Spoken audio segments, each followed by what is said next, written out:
Hello, welcome to the Late Challenge, episode 94. Now, we've had David Fairclough, we've had Ronnie Rosenthal, and now we've got Mo Stewart, all super subs in their own right. Today, I am joined by the mighty Mojo, our standing star, to get stuck into a range of topics across this free show and the subscriber show that follows immediately after. We'll be talking about Curtis Jones and the footballing two fingers he is currently offering his detractors. We'll be talking about Liverpool's forthcoming fixture list, starting with Southampton away, going into Real at home, Man City, and all the rest of it. And we'll be talking about Mike Tyson and whatever the fuck that was on Netflix. Oh, I swore earlier again and it won't get monetized now. Sorry, Copy. We'll also be talking television and Mo's 20 years in the pool of life. Some of that will, of course, roll into the subscriber show like it always does. A bit of admin before we start all that. Plenty are telling us that they fancy coming down or watching live remotely the 100th show. We are still trying to sort that out. We're trying to find a little venue in town to do it. We've got loads of little options. It's just a case of actually doing the admin. And both me and Copy have been dead busy with all kinds of aspects of our mad lives. But you know us, we always fly by the seat of our kecks. So I'm sure we'll find something in the end. But thanks for all the interest in doing it. We will do it. We will find a little venue, 40 or so, do it live, record it or stream it. We haven't decided. It will happen. 28th of December is what we're aiming for. Another thing is that fans, I'm reading out what Patreon said. I was going to say, all the usual places to support us remain in place. So you can do little super chats on here, which we always like. And, you know, it's good reading your comments and seeing it come in. The main one, of course, is go and have a go with the Patreon show. That gives you access. When you do have a go, you can have a free trial. But then you can also sign up and it's only like £1 a week. You get an extra show. It helps us keep the lights on. You also get access to all the extra shows we've ever done. So absolute hours of fun. But now with Christmas around the corner, you can give up to a year of membership to a Patreon as a gift. So I'm just adding that in because I think one person ever's asked us whether you can give the Late Challenge as a gift. Well, now, according to Patreon, you can. So there should be a gift page connected to our account on Patreon. You're able to choose the tier to gift. Then you get a link that you can send to your recipient. So there you go. That's a thing. You can also as well buy a year subscription yourself now if you can't be asked paying monthly. People asked us about that. And we still got the Buy Me a Coffee. Now, I need to mention that because some recent supporters include Neil Rogers, thank you, who says, great show, lads, up the Reds. Eric Hilton, who says, all the best, lads. Robbo, see you in the cop bar. I know who you are. I know who you are because you said that and you said it on purpose, didn't you? I am, mate. Hope you're okay. Rich says, enjoy the show. All the best from Dublin. Jeff says, keep it going, lads. We also got one that from Phil, which says, keep it up, guys. I listen to far too many podcasts, over 100. But yours is a do not miss. Wow. I know, I love a bit of that. But the reason the admin in particular that I need to do around this is Jan Dobson says, hi, Gareth and Paul. We love the show, me and the hubby. We watch you every week. Can you please wish the hubby, Ron Dobson, a happy 70th birthday for Saturday the 16th. Now, we've missed that last week, but I saw it this week. So we're a little bit late because today is the 18th, of course. But, Ron, hope you had a belter, mate. Happy belated birthday. Cheers for the coffees from the missus. And yeah, keep on supporting what we're doing. Much appreciated. Hope it was a good one. So yeah, that's over on Buy Us a Coffee or Buy Me a Coffee. It's buymeacoffee.com/The Late Challenge. You can throw in whatever you want. Whatever you think we're deserving of. So okay, with all that out the way then, Mo, the mighty Curtis Julian Jones. I love that middle name, by the way. I didn't know it until I saw the agenda. I was just like, you know what? That's very fitting, isn't it? I was having a little walk around town the other day. I don't know where I'd been. Where had I been? I'd been around like Albert Dock area and all that, and then I was just mooching about, and I sort of ended up in Curtis territory. I mean, it's like the most town you can be from, isn't it, basically? Yeah. He is the most town of town people. The Scousest of Scousers. And I just think like there's always been this Scouse swagger about him, hasn't there? Like I said at the top, he's offering a footballing two fingers right now, and he is, isn't he? He is, and he's absolutely having the best time. And I think that's the coolest thing about it for me, is that you see some players and they are motivated by the idea of saying, you know what, I'm going to show you. And he's had his ups and downs with the fans, with both of Liverpool and the wider Premier League fans who haven't fancied him at different stages. But it doesn't seem like he's kind of like burning. He's not kind of like every time he scores, he's not running over and just going, ah. He's actually just having fun. And it feels like he's just in such control of his game. It's just like, it's all coming really easy to me. But the funny thing about all of this, right, and the whole kind of people waking up to the idea of Curtis Jones is, this is like literally the third time this has happened.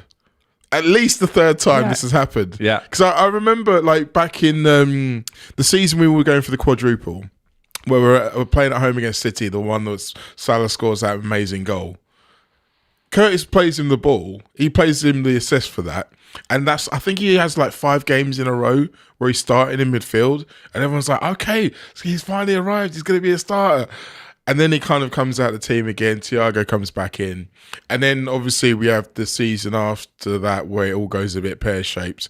But then at the end of it, it's quite good. And he has that run where he scores quite a few goals. And everyone's like, Curtis has finally arrived. Amazing, amazing.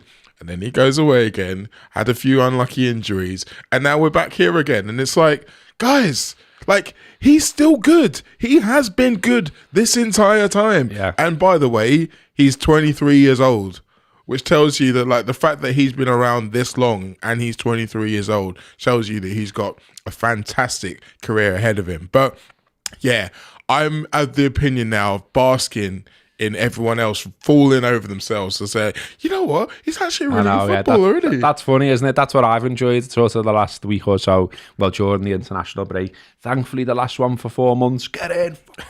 Can't wait for like to just go the match and not be interrupted by this shit. But anyway, we've done that before. But yeah, I'm made up to see like, you know, Roy Keane, Micah Richards, you know, people on the radio, whatever, waxing lyrical about him, because it's like, yeah, well, there's plenty of us who go and watch Liverpool all the time who've been saying this for a while, that he's a decent player. Yeah. And, you know, you kind of think he might have made the Euros if it wasn't for injuries. He's had injuries at bad times quite a few times, hasn't he? And it's ironic that, you know, the reason he's now being talked up is he plays for England, he plays well, and that was because he took the opportunity from others' misfortune this time around. But, you know, scored a goal and all the rest of it. I got a tweet off someone over the weekend, which I sort of knew I would, because I dared to go into those waters and say, you know, that's another one for the blurt who've been weird about him all this time. And he's like, yeah, but what about, you know, playing for England and all this and blah, blah, blah. And look, I get the whole England Scouse thing, because I've talked about it a million times, and there's a clip from years back of me that keeps resurfacing talking about it. Still feel pretty much the same way. But for him, it's not the same though, is it? I'm a fan. You know, he's a footballer. And so the you know, the high levels of being, you know, his profession, his sport, as a sportsman, you represent your country. Yeah. And so that will be how he looks at it. I don't imagine he looks at it how we do as fans. So it's fine for him to go and enjoy himself, play well, you know, celebrate score and all the rest of it. And I just think all of this is going to help him, however you want to twist it. You know, you got Slot, who's picked him ahead of Szoboszlai. Mm-hmm. You've got, you know, the England manager picking from England, and he plays well and he picks him in the following game. And now you've got pundits all over the country falling over themselves to say, oh, well, he should be in the squad regularly. And actually, he's an option, isn't he? And, oh, well, we didn't really miss Rice and blah, blah, blah, blah, blah.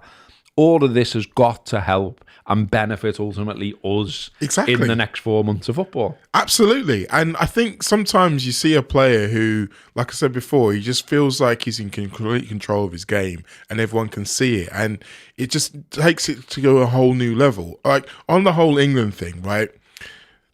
We forget how many England caps does Steven Gerrard get? That's right, over 100. Like Carragher got a fair few as well. So like, as much as you can say, okay, well, the England team means this to us, it doesn't mean this to us. To the footballers, as you said, it is an important part of their development. If you're playing for England, then that means that you are one of the best footballers in the country. And guess what? All footballers are extremely competitive and they want to be the best in the country. They want to go to tournaments. Like, the amount of times we've been like, oh, well, I wish so-and-so wouldn't want to go to that. Or like the whole AFCON business with the African players. It's like, oh, why do they bother? Because they want to play for their country and they want to do well, because it's a really easy way of saying that they're one of the best players players in the world. And for Curtis, like, he's been in and around the side for a long time. Like, it's rare that you get someone who makes their England debut who's already got nearly 100 Premier League games. Yeah. It doesn't happen so much anymore. Used to happen a lot more back in the day. But it's funny because there are so many echoes to Carragher for me in Curtis's career. Because if Trent Gerrard, i.e. the one who everyone knew was going to be a superstar from very early on, come into the team straight away, look to the manor born, no one's going to drop him. Occasionally has his ups and downs, still gets a lot of stick when he doesn't go right for him, but everyone knows this guy's going to be a keeper, he's going to be a world star. And then there's Carragher, who took a bit longer, I think it's fair to say, to get into the team, to get the love of the supporters. Like, I still believe that most people didn't really accept Carragher until after the Champions League final that we won. And that was like his 7th season in the team. Well, Carragher's talked about that himself before, hasn't he? About, like, it felt like every summer his replacement was bought. Exactly. And then every summer he got back in the side, and, obviously full-back, centre-half, even played a couple of games in midfield, didn't he, and all the rest of it. But, I mean, look, like, to do a bit of, like, Liverpool song admin as well, it genuinely does my head in that we sing a song and say Trent's the Scouser in the team when Curtis is on the pitch, and it's like, well, he's a Scouse, he's more Scouse than Trent if we want to do this. But it's like, we've got the there she goes Curtis Jones song, but it's never fully taken off, has it?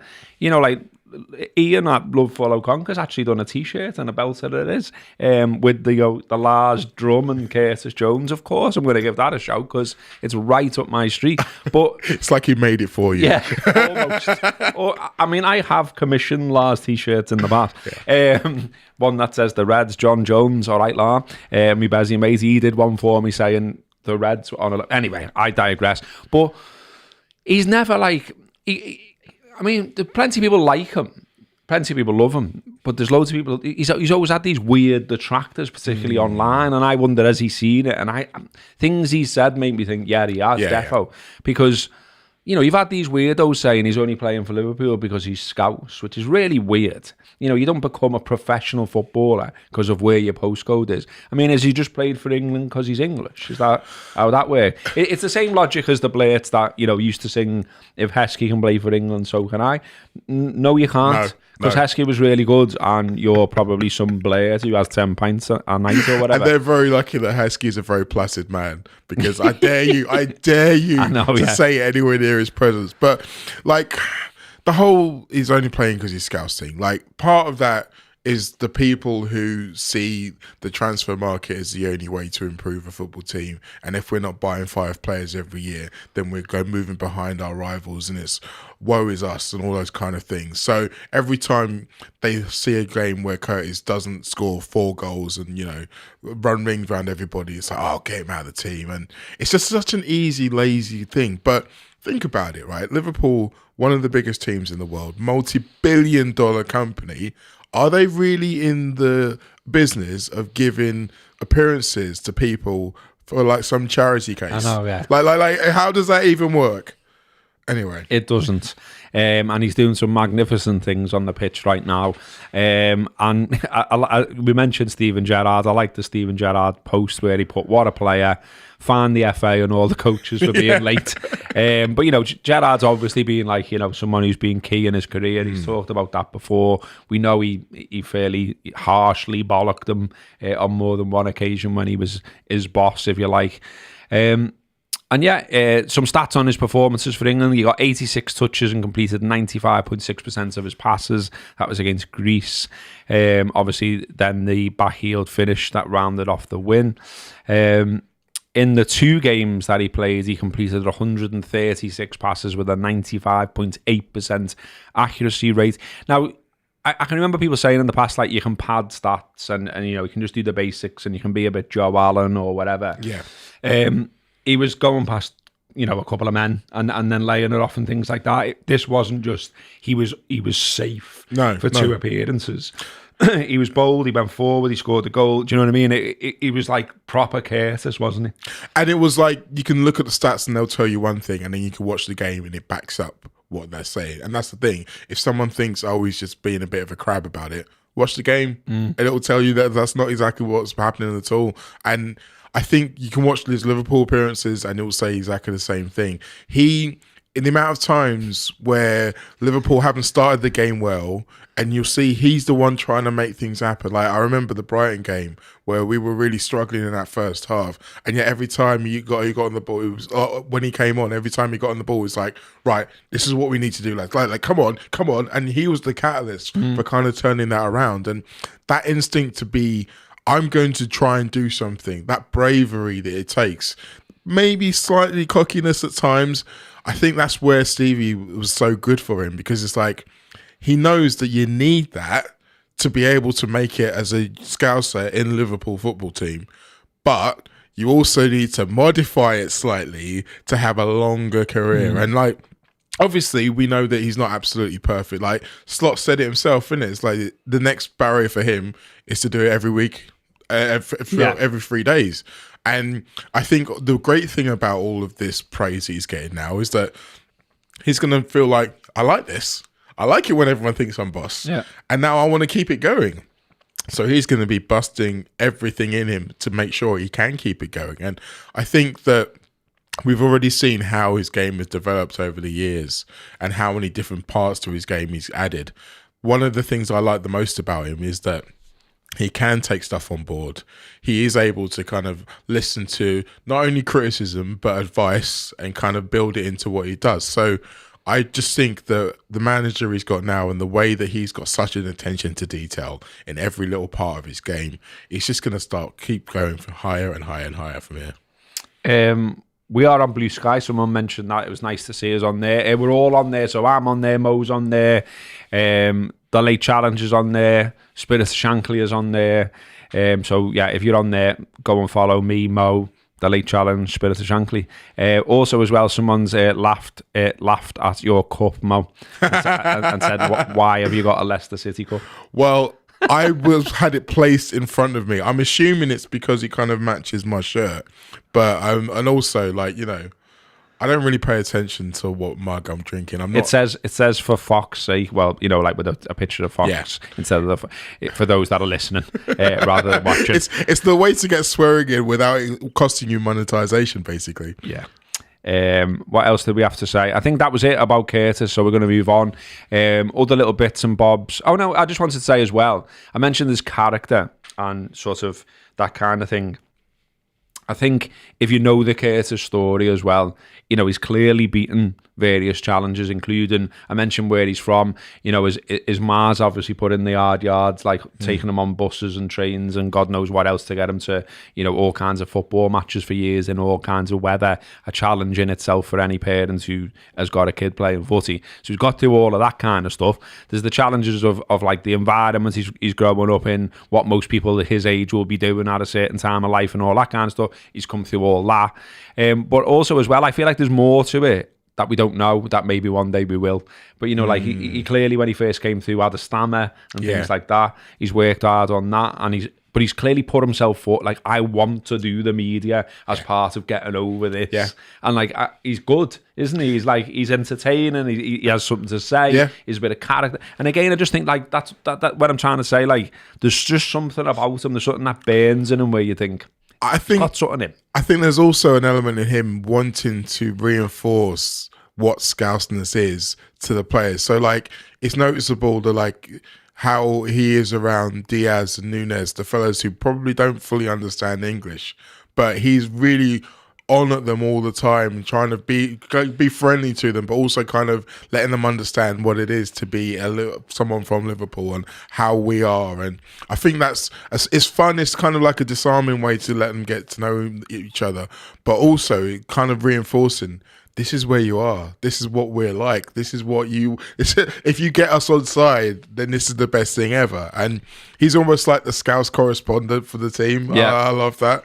A good comment from Anthony Boylan as well, who says Jones looks like a very coachable player, left wing in his youth, deeper for Klopp, and now looks like a very versatile player. Obviously, he's getting forward as well when he's allowed to. He was brilliant against Chelsea. He scored a goal for England. He scored a goal against Chelsea that day, etc.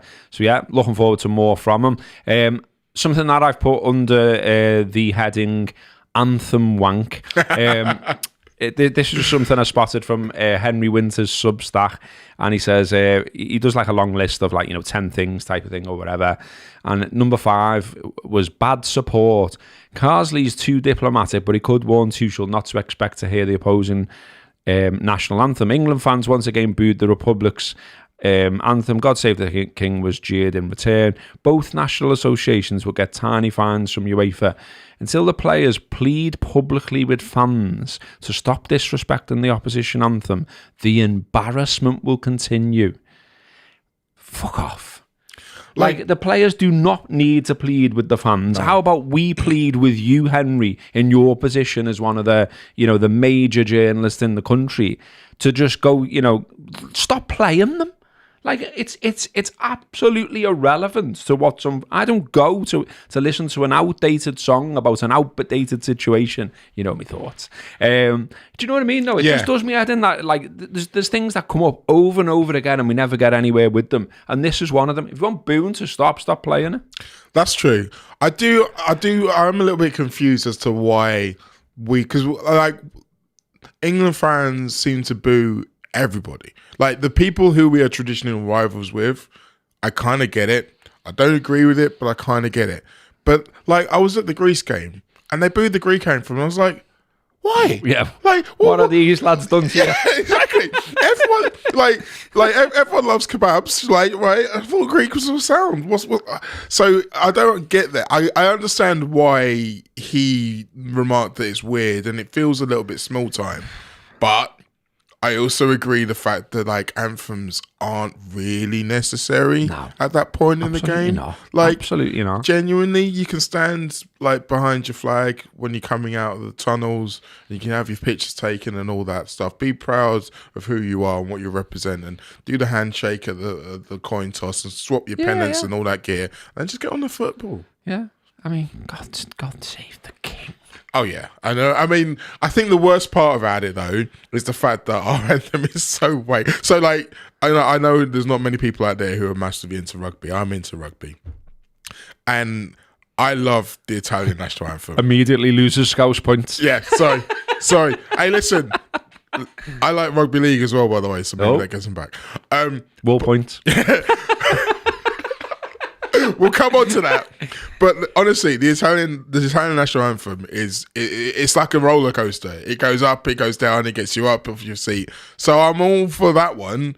I think it's harder because ours is just so drab, and it's like, yeah, why are we all? That's another thing that I always think. Yeah, and I think that's a really good point, because I don't watch rugby, but I have done, and I'm like, well, that's not about that blurt or his family who robbed some land once upon a time. Why can't we just come up with something that's a bit more inclusive of people that aren't into the royal family? Exactly. Do you know what I mean? Anyway, another thing from Windsor as well, which I thought, a little jumping off point to make a point, is that he talked about the treatment of England fans in Greece. The usual bollocks for anyone who's ever gone abroad and watched an English team, basically, whether it's your country or your club team. There are plenty of places that you seem to go to where you're policed in a certain way, you're policed by reputation, you're pushed around, you have stuff confiscated, you're kettled, all of this type of shit that, and obviously the very extreme of all that stuff was Paris. So obviously, the fallout from Paris was massive, rightly so. It was all over everything. There's all kinds of, looking into it, we're going to do this, we're going to do that. Well, what are you doing, UEFA? Because here we are again in 2024 with lots of the same things happening again. Long queues, too few turnstiles, people only getting in, just as the match is about to start if they're lucky, people being tear gassed, dangerous policing. There's enough money floating about in that organisation and in the game generally that you've got some influence, lads. You've shown it enough time, so use it in the right way and actually change the situation for fans. But they don't care. And that's what comes across. The point is repeatedly. That once the news cycle moves on somewhere else, they have absolutely no obligation to do it. Yeah. The irony being that there was actually more consequences in France than there was in UEFA in terms of some of the ministers who were involved in kind of dismissing it and blaming it on Liverpool fans. They lost their seats to the election. So there was actually consequences for them, whereas of the organisational side of it from UEFA, as you said, they just kind of move on and they don't even care about it. So I think the idea that other countries will always think of English fans in the mode from outdated ideas, I think that needs to be challenged. I don't think that we can just say, oh, well, we're just going to have to put up with that forever, because, I mean, that's depressing. Like, they shouldn't be allowed to continue. I mean, tear gassing people who are just in order to try and get them into a queue. Like, English people love queuing. What's wrong with you? You didn't need to do that. Yeah. It just, I don't know. Well, I remember like, you know, going back to Paris and like, you know, when we saw what we saw, and obviously like, you know, the great thing about modern day is that most people have got a mobile phone in the pocket and are able to film things that are happening to them. I remember, like, you know, there was a busy there just like indiscriminately firing spray into people's faces for no apparent reason. And I'm like, well, sack that person right there. Like, why are they in a job? What's the crack there? Do the same here. And like, I just don't get, like, you know, there's enough power in this country. We've got a government, you know, etc. We've got our own police force. We've got UEFA, we've got the FA, we've got all of these people, you know, being paid lots of money. Do something for the fans and sort this out. Yeah. This should not happen. People should be allowed to go abroad, watch the team, and not be treated like fucking animals. It really gets up your nose. Anyway, another thing, we're just firing through topics today, but there's lots of things I did want to mention. Football Regulator, obviously I do care about this, hence why I'm involved in the organisations I am involved in. And I'd just like to say that if Karen Brady says something is wrong, it's likely right. And, you know, that appears to be the case here. So she had a little moan when it went through the House of Lords last week. She said there are dangers lurking in this bill.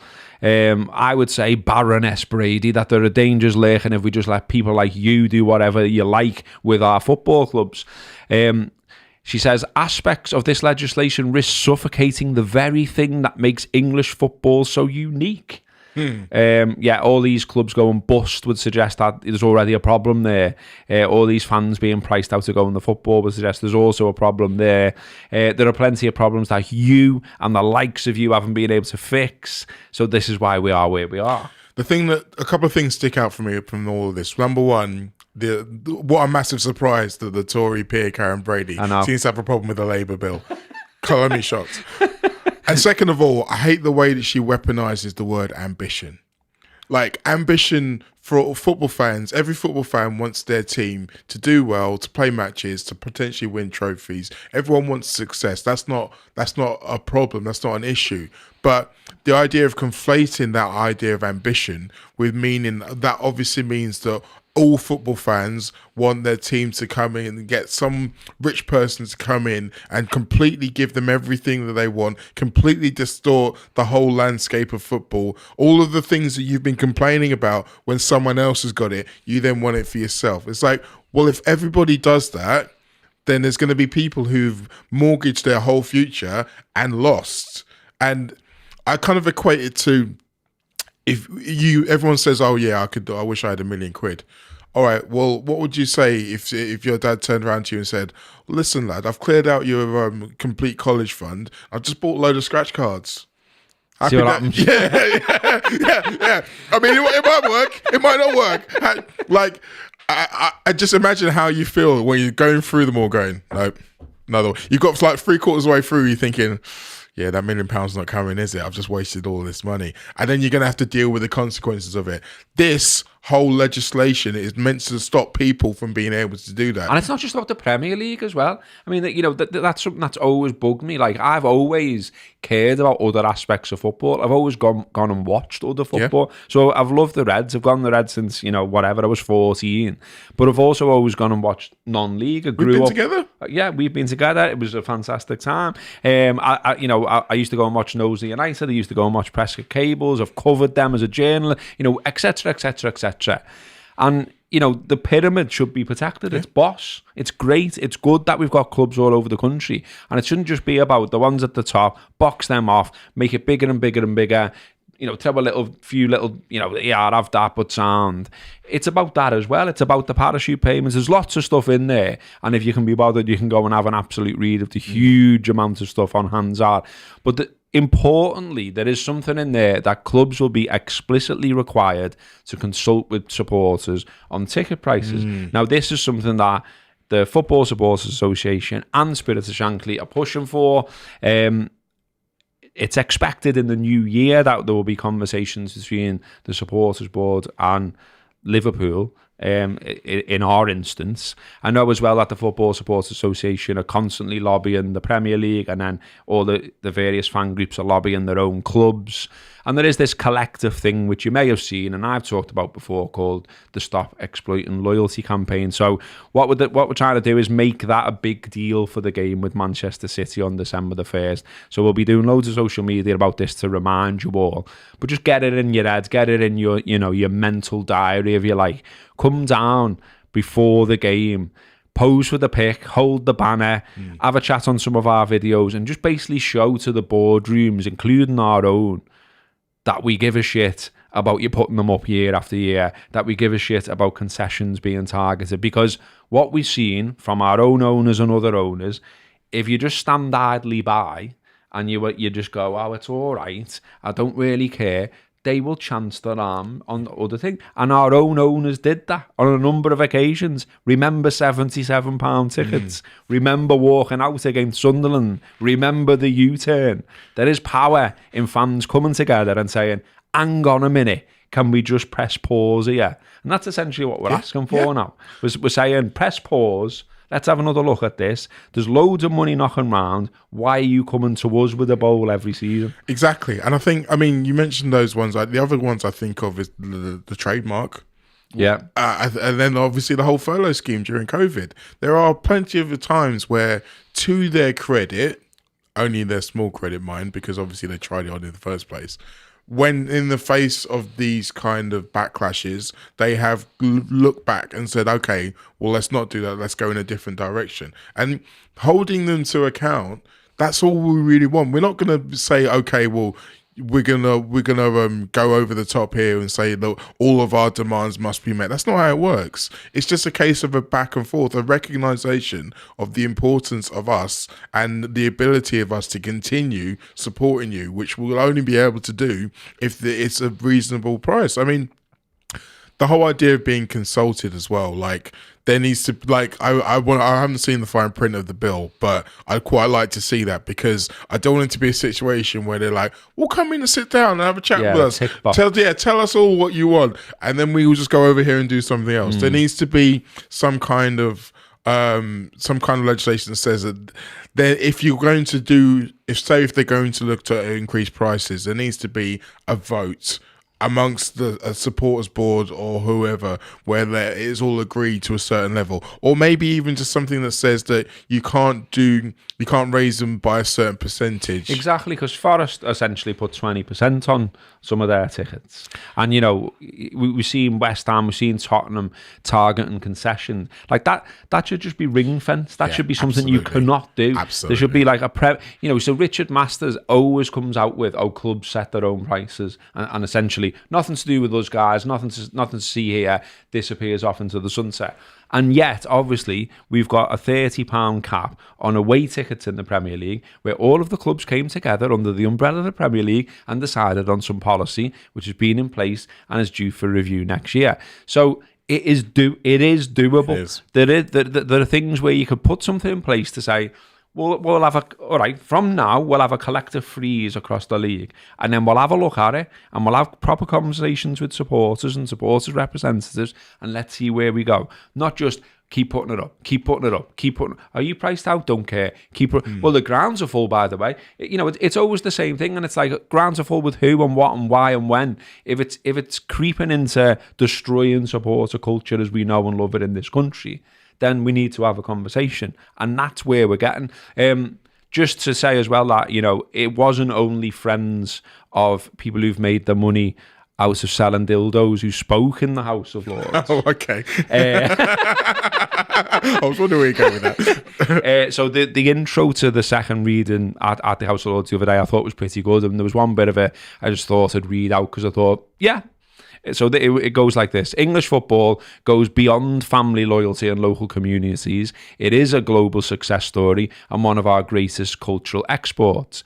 It's an industry we want to protect for its economic value and for the fans who turn out to support every week, even when their team is down on its luck.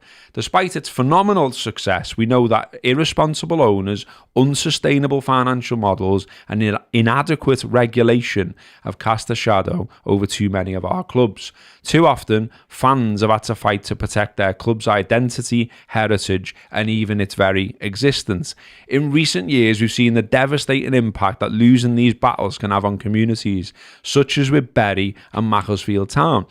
Since 1992, there have been over 60 instances of professional clubs in the top 4 divisions going into administration, and 2 expert reports commissioned by the DCMS have shown that the situation is not improving. In 2023 alone, clubs in the top 5 leagues faced pre-tax losses of over £1 billion, and net debt stood at over £4 billion. These are eye-watering figures. Yes. Yeah, they are. So that is why there is a bill. That's why it's going through Parliament and the House of Lords and everything else. And Karen Brady, I think we're just going to ignore you, even if the BBC doesn't. So yeah. I hate the Apprentice. So yeah, do come along and support that, and I will be giving you a shout about to do so again. The Stop Exploiting Loyalty, which we will be doing. Corner the Kenny Dalglish and the Cop. An hour or so before kick-off, exact times to be confirmed. But yeah, get that in your mental diary. Okay, a bit more Reds then. A tweet I really liked over the weekend. Don't know who this guy is, but he got a bit of traction for this tweet. It was some highlights of Ben Doak playing for Scotland, and the tweet said, I'm not going to try and do the accent, but it says, still no fully convinced, I've started doing it, still no fully convinced that Ben Doak is Scottish. Had £77 million Guardiola on the waltzes last night, which I feel like I've heard all the expressions of like, when you skin someone, like send them for the echo, send them the shot. Having someone on the waltzes was a new one on me. I enjoyed it. You know exactly what he means, though. Yeah. Like you can just imagine him and he's just being there, just like, oh my God. By the way, like anyone who's not convinced Ben Doak's Scottish, look at his haircut. That boy is Scottish to the core. But I know, I'm loving it. My favourite thing about him is that he could not care less who is in front of him. He's going to run at them, and what's going to happen is going to happen. And yeah, like, he is the perfect player for this Scottish side because at the moment they're very gritty. There's not a massive amounts of flair, but when they're at their best, they're good at backs to the wall football. They're good at kind of like working hard for the man next to them and all that kind of stuff.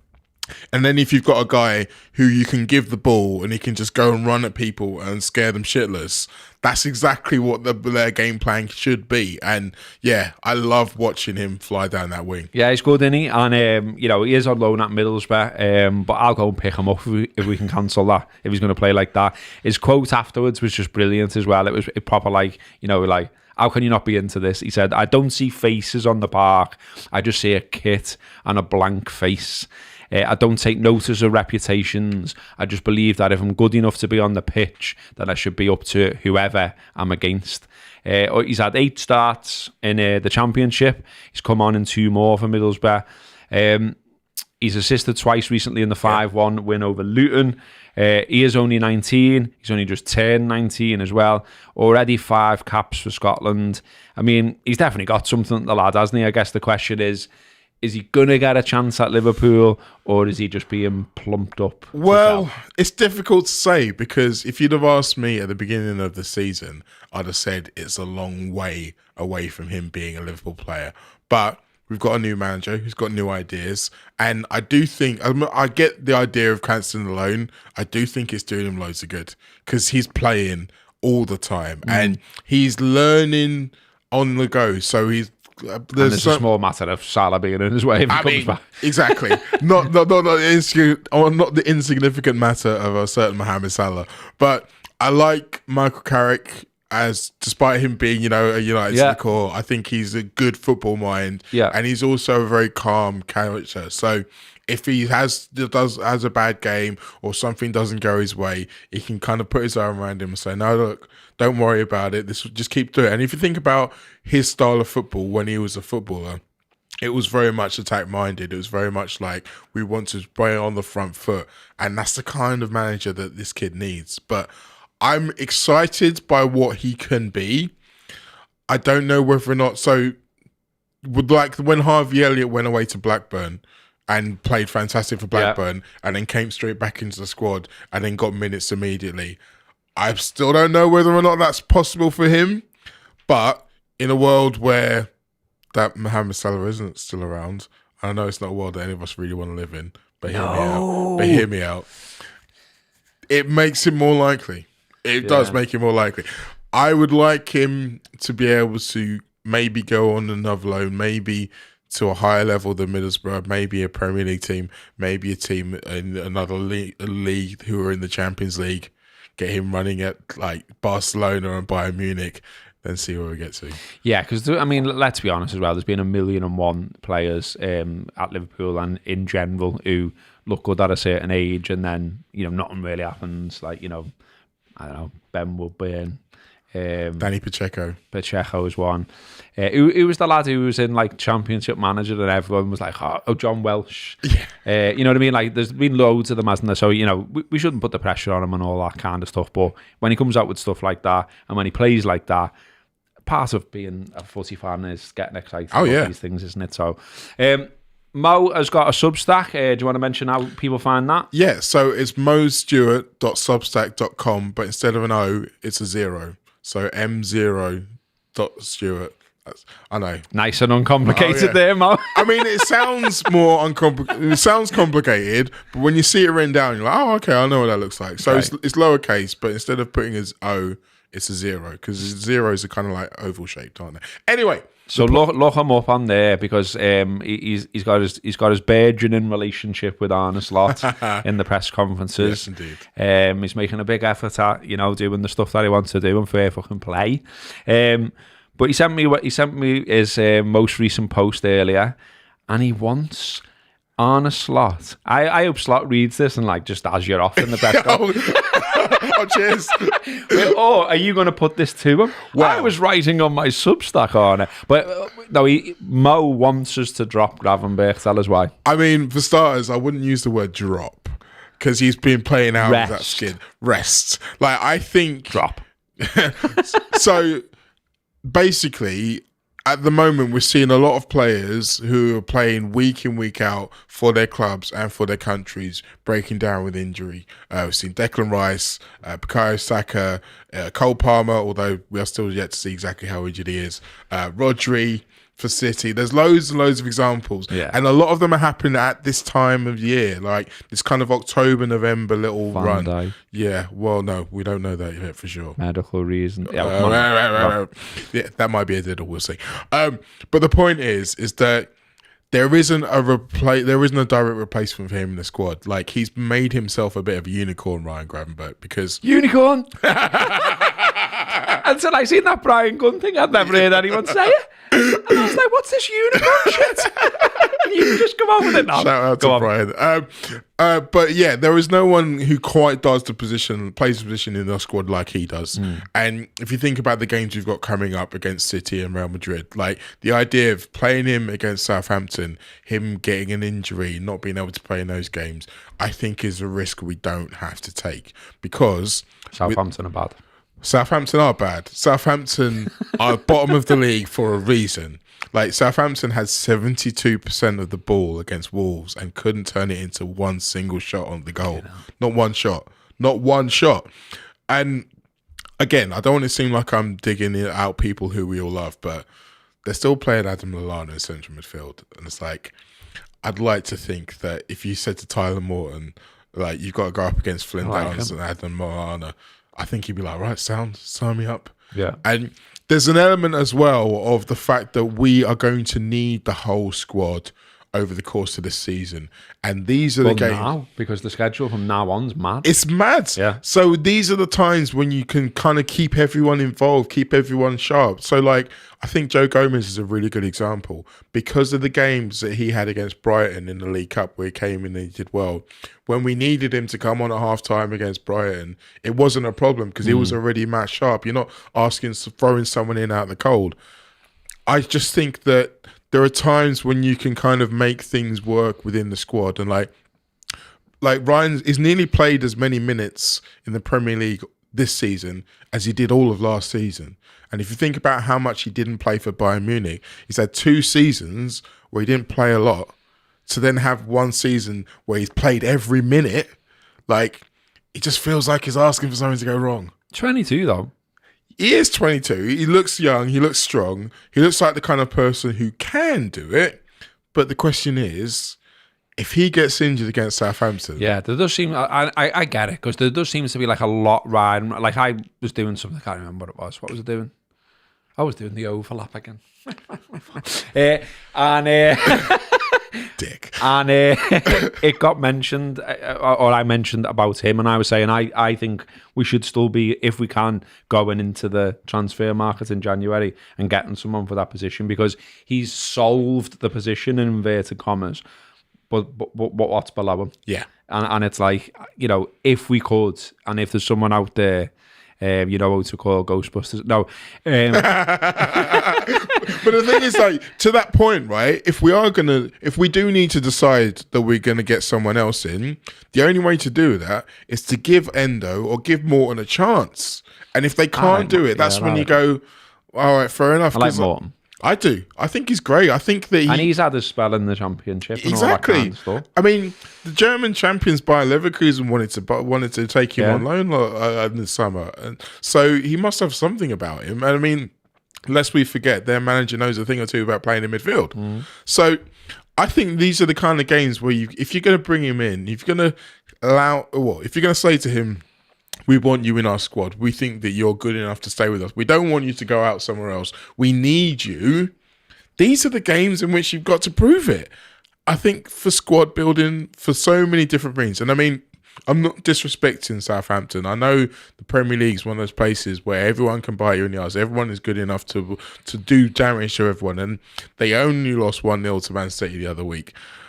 But if you're telling me you're putting Ryan Gravenberch on the bench, I know some people are going to mention McAllister, who always comes back a little bit slowly from international break, who's also on a yellow card, by the way. So if he gets suspended, if he gets a yellow card in the next game, he'll miss the City game. So people are already telling me, oh no, we'll just we want to rest McAllister. We don't need to rest Gravenberch. Like, we can have them both on the bench. You could have a midfield of Tyler Morton, Curtis Jones, Dominic Szoboszlai. Like, Southampton should be scared of that midfield. Like, that midfield should be able to go out there and win the game. And if they can't, you've got Ryan and you've got Mac there on the bench to come off and do damage. On Van Dijk, it's just said medical reasons that the reason he's come home early and won't be playing in the other game. Now, not only does that ring alarm bells, because of course I don't want Van Dijk to be injured, especially when we're about to play Real Madrid and Man City, but it also triggers a memory. So you've been here for 20 years, which we'll probably talk about in the subscriber show. So that takes us to 2004. I wonder if I think you probably missed the boat then, because that will be after. So you won't know of Radio City phone-ins of old, will you? I mean, I've heard of them. When it was Graham Sharp and Aldridge and stuff like that. And they were classic. And you know what? Like, I've got so many memories of them. Like, and there's so many things. Like, someone rang him once with this mad conspiracy theory about what Peter Beardsley had been doing at the club and why he'd left. And he was allowed to get most of it out before they cut him off.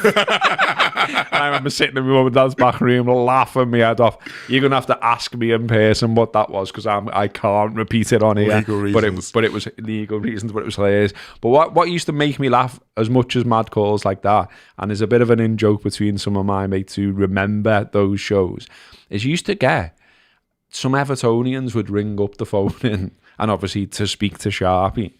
And they would always throw in an excuse as to why they hadn't been in the game, and it always used to make me laugh. Like, just ring up and like say your point. But it was always, all right, Sharpie, I wasn't at the game today, you know, Graham, because work commitments, like, but what it was great. And then launch into points.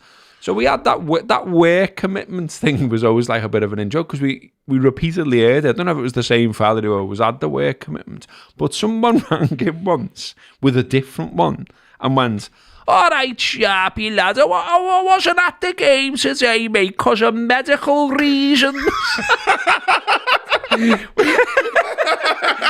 And because we'd had work commitments for so long, I was in bits. It's a new one. Yeah. So when I see medical reasons, it sparked that memory. So there you go. But yeah, fingers crossed. We don't know any more on Van Dijk, do we, other than that. Fingers crossed, as you say, maybe it's just a little bit of a diddle. Or a little bit of a, he's got a twisted sock or something, so they sent him home. I mean, the sports science departments are now really, really acutely tuned. So if someone's in the red zone, as Klopp used to call it, or someone's at risk of an injury, then they can say, okay, well, fair enough. And to be honest, a couple of other things with Virgil. Number one, he always gets criticised over there, and like Arne Slot was quite critical of the Dutch press after the last international break, saying, "Well, yeah, you're not if you haven't been slagged off by the Dutch press, then you're a nobody, basically." But also kind of saying it's a bit rich that they're laying into him when he's always turns up, and I thought that was a very interesting point that he made, where he's kind of like, "Well, he's always there for you," almost as if to say, "Well, you'll miss him when he's not there, dickheads." And obviously now that they've qualified. So this last game is completely irrelevant. To be honest, I'd quite like them to bring Cody and Ryan back as well, but that's by the by. So yeah, I can see a world in which they can kind of use the medical reasons as a nice little kind of shield. But with all of the chat going on about England players pulling out, and just as an aside on that, I think it's wild how many people seem to have just assumed that none of these players are injured when some of them have literally been substituted off from matches with injury. Lots of them have literally been hobbling off the pitch, and it's like, oh, all these players who didn't bother turn up. It's like, okay, you play the broken toe then, see how far you get. And I mean, Harry Kane didn't help himself with all that. But anyway. Yeah, bit of a digression. It's hard to get me on Radio 5. Not doing that. Oh, really? Yeah. Oh. They were like, I don't know if they like typed in who doesn't like international football. On the agitator list. Yeah, and they were like, it's Baba. We would like you to get you on because we wonder what your thoughts on Harry Kane and said. And I said, I'm busy. I can't do it. Soz. But there's someone else had put in another counterpoint to your piece, which I just thought to throw that back at you, because I don't agree, and I don't think you're going to agree. We can afford to juggle the team against Real. I knew someone was going to mention that, and I've seen so many people saying this, and there's a couple of things about this. Number one, Real Madrid, if they lose to us, are actually in danger of going out. Yeah. And Real Madrid are the classic horror film villain. Like, when they look like they're dead, they're not dead. You need to shoot them in the head. Double tap, bam, bam, make sure they're dead. Because I guarantee you, if they're looking like ropey bastards in October, by March, April, if they're still in it, they're going to suddenly look like Supermen again. So get them out while you can. And by the way, need I remind everybody, they've knocked us out 4 times in the last 7 years. I was just going to say, and I just think as well, it's like, one, I'm daft enough to use the word, I want some kind of revenge for all of those times. Yeah. And I don't give a shit about where we are now. I don't like them. I don't like what they're about. I don't like that they added all these European Cups on that no one was even playing in. I don't like the arrogance of them. I don't like, they're essentially like a Tory footy club. And I would like them to stroll into our place, give it big balls, and we hand them their arse on a plate, because I think our players and our fans would be bouncing after that happening. Exactly. And again, we talked about before, all this great stuff that's happened to Curtis will boost how he actually plays from here on in. We beat Real Madrid. We beat them convincingly. Anfield booming. We're all walking out of there. And we're like, come on, exactly. We can beat anyone now. Do you know what I mean? Like, what I've already been saying on the low down, but no, publicly. I've been saying, I'm starting to look at all this season and think, who are we meant to be scared of? Yeah. Seriously. Because everyone looks kind of beatable. And like there's still people saying, opposition fans saying, well, I'm not that convinced by you, and I think you're going to crash and burn at some point. I'm just not sure when it's going to be and all that. And I'm like, well, hang on. What about your club and your club and your club? And I include Real in this. They are beatable, so let's beat them. Exactly. And you know, like, all this, it's a bit of a free hit. Nah, like, I hated, properly hated when they came to us. I'm glad I wasn't at that game. Under Brendan Rodgers. The 3-0 one where we all... And then I was at the away one as well when he dropped everyone. And it was just like, what are we doing here? Yeah. We're meant to be one of the biggest clubs in the world. Let's act like it. Not all this, let's roll out the red carpet and take pictures of Ronaldo. Fuck that, like... Yeah. Do you know what I mean? So let's do it properly this time. And the other thing about this, the idea of it being a free hit, it doesn't matter if we lose. First of all, that's the kind of thing you can say after you've lost. Second of all, we still don't know how many points you need to get through in this Champions League group. It's all new. So let's not start fanning around in game 5. Let's get game 5 won. Let's get game 6 won. Then we can start fanning around in 7 and 8. Those are the ones where you want to be like, okay, if we're going to rotate, then we're going to rest players. Those are the ones you do it for. In January, at a time when the games are a bit mad anyway. Let's just now keep our foot on the pedal, keep going, keep acting like the big team that we are, as you say. And the whole idea of the fact that so many of those Real Madrid players, let's face it, chose Real Madrid over Liverpool. Tchouaméni, Bellingham, Mbappe, hopefully not one that's already playing for us. Like, I want to stick it up them. Yeah. I want to say, look. How many reasons you need? You know what I mean? How many reasons you need? So no, let's not fanny around against them. And yeah, you sold me, Mo. Thank you. We can make some changes against Southampton. We don't have to do all this thing. Come on. We're good. Anyway, we've been waffling on. Who knew that me and Mo could waffle for best part of an hour, which is how long this show is. And so when I look at the agenda, I'm going to say to you, well, we still didn't talk about Mo Salah. We still didn't really talk about Southampton and how they've fared against us in the past and all that kind of thing. We didn't really talk about Liverpool's forthcoming schedule. We didn't talk about Tyson, which was actually in the title of the show, and we just didn't get to it. All of this is fine because, as you know, or as you should know, we've got another show. Right now, it's going to be over on Patreon, well, in about 10 minutes or so. And if you sign up for Patreon, and you can do so on a free trial or and all that, like I mentioned at the top, you can watch it now, in a bit. Or you can listen to it, or you can do so at your leisure. But anyway, we're going to carry on with the agenda that we've got. So that is all of that. It is Tyson as well. We're going to talk about that, malarkey. And then we might talk about, if we don't run out of time, good shit we've watched on the telly. Mo being in Liverpool for 20 years. Mo experiencing partner life and the sacrifices that means in terms of the telly. And yeah, and that's what we're going to talk about on there. And that will do us for an hour on there. So if you want to come and join us, please do. Thanks again, Mo, for coming in today. Thanks again to you for listening. Thanks to everyone who's thrown in a comment. No one did a super chat today. What's going on?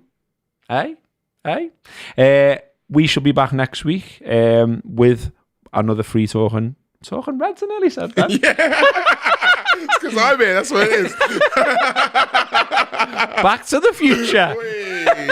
One for love. I'm going to start fading off the photograph and everything after coming out with that. It isn't talking Reds. One for the bloopers reel. It's the late challenge. So on the mug. I'm going now before I say something else. So yeah, thanks again. See you next week or see you over on Patreon. Ta-da!